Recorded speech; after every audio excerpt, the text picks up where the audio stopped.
Assalamualaikum. Bertemu lagi kita di dalam channel World Military Info. Diharap anda semua sihat serta bahagia di samping keluarga.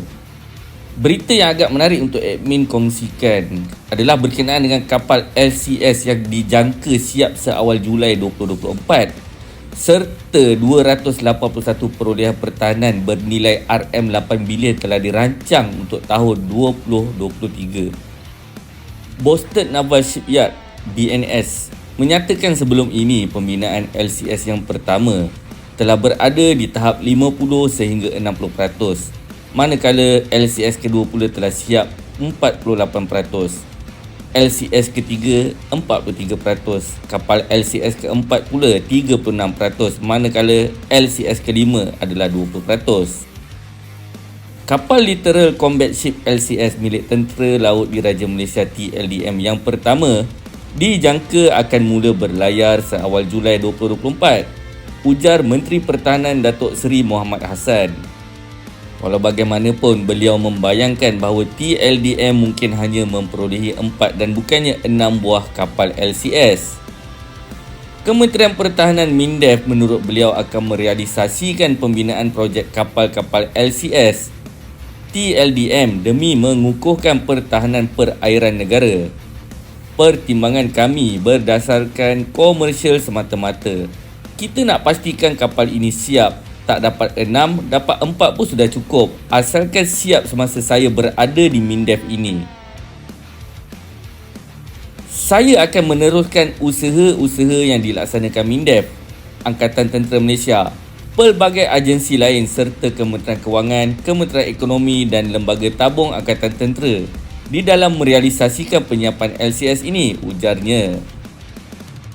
Beliau berkata demikian di dalam ucapan sempena Majlis Amanat Menteri Pertahanan 2023 di Wisma Pertahanan. Rundingan telah diadakan dengan Kementerian Kewangan dan Kementerian Ekonomi supaya dapat berhubung dengan isu LCS. Kami tidak berminat untuk menuduh sesiapa atau membelakangi seseorang, tetapi apa yang saya mahu melihat adalah kapal LCS berada di atas air menjelang Julai 2024, ujarnya lagi. Panglima Tentera Laut Laksamana Tan Sri Muhammad Reza Muhammad Sani sebelum ini berkata rundingan dengan Original Equipment Maker OEM dan vendor-vendor yang terlibat dengan pembinaan kapal-kapal LCS telah berjalan dengan baik. Fasa mobilisasi yang bermula Jun melibatkan pihak Boston Naval Shipyard Sdn Bhd yang melaksanakan rundingan bersama pihak OEM bagi menggerakkan kerja-kerja pembinaan apabila berakhirnya fasa mobilisasi. TLDM menurut Panglima amat memerlukan kapal-kapal LCS itu bagi menyokong strategi pertahanan maritim negara, dan meneruskan semula pembinaan kapal-kapal itu akan meningkatkan dan membangunkan keupayaan pertahanan maritim negara. Seperti yang umum sedia maklum, aset-aset sedia ada telah berusia serta kos pengoperasian dan selenggaraan semakin meningkat yang akan menjejaskan tahap kesiapsiagaan TLDM di dalam memastikan keselamatan maritim negara sentiasa terpelihara. TLDM tetap konsisten di dalam keperluan untuk kapal LCS ini dioperasikan secepat mungkin seperti yang telah diluluskan oleh kerajaan sebelum ini, ujarnya. Menurut Boston Naval Shipyard (BNS), sebelum ini pembinaan kapal LCS yang pertama berada di tahap 50 sehingga 60%.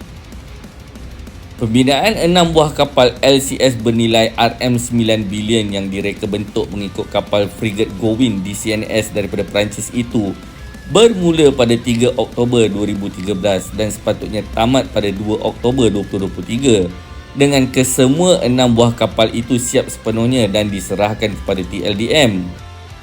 Sebanyak RM6 bilion telah dibayar oleh kerajaan setakat ini bagi perolehan 6 buah kapal LCS terbabit. Walau bagaimanapun, sehingga 31 Oktober 2021, kemajuan projek pembinaan kapal-kapal LCS itu hanya mencapai 57.5% berbanding 96.57% yang sepatutnya dicapai di dalam jadual asal.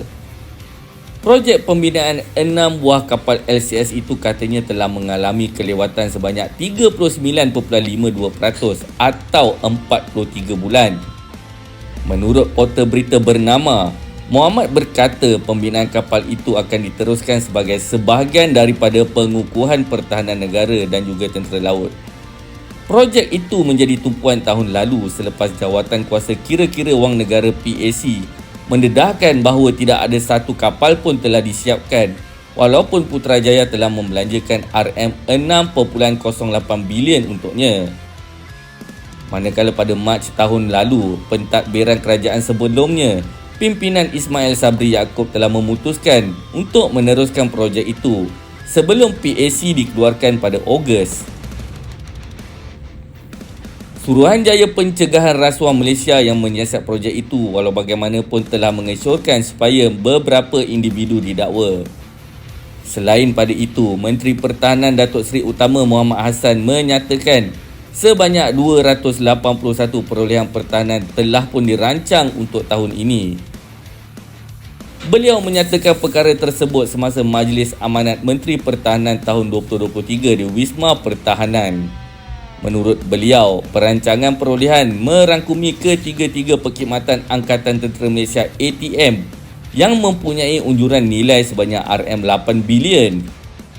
Ini termasuklah perolehan meriam 155mm self-propelled howitzer, kenderaan perisai APC untuk Malbat 850 di Lubnan dan High Mobility Armored Vehicle HMAV bagi tentera darat, katanya. Beliau juga menambah, rancangan ini turut melibatkan penyelenggaraan aset sedia ada. Di dalam pada itu, Menteri Pertahanan turut menegaskan perolehan aset-aset strategik ATM akan diteruskan pada tahun ini. Perolehan-perolehan strategik seperti Maritime Patrol Aircraft MPA dan Medium Altitude Long Endurance Unmanned Aircraft System masih juga diteruskan. Saya juga akan berusaha untuk memastikan perolehan Light Combat Aircraft LCA dapat diputuskan oleh Kementerian Kewangan pada tahun ini. Di samping itu, saya juga akan berusaha untuk memastikan keutamaan perolehan Literal Mission Ship LMS untuk TLDM dapat dipertimbangkan oleh Kementerian Ekonomi dan Kementerian Kewangan. Justeru, saya akan melihat semula keutamaan projek perolehan baru bagi tahun ini. Jelas Menteri Pertahanan Datuk Seri Utama Muhammad Hassan. Setidaknya, ini adalah satu berita yang sudah pasti ditunggu-tunggu oleh peminat ketenteraan tempatan. Bukan sahaja ianya dinantikan oleh rakyat Malaysia khususnya, malah mungkin ada juga pemerhati pertahanan dan peminat tempe serta bakso daripada negara asing sudah tentu akan mengulas mengikut kesedapan kepala otak mereka sendiri yang seolah-olah lebih mengetahui tentang aset kita daripada diri kita sendiri. Walau apa pun, admin doakan supaya kesemua ini dapat direalisasikan dan akan menjadi titik perubahan dan kemajuan buat Malaysia.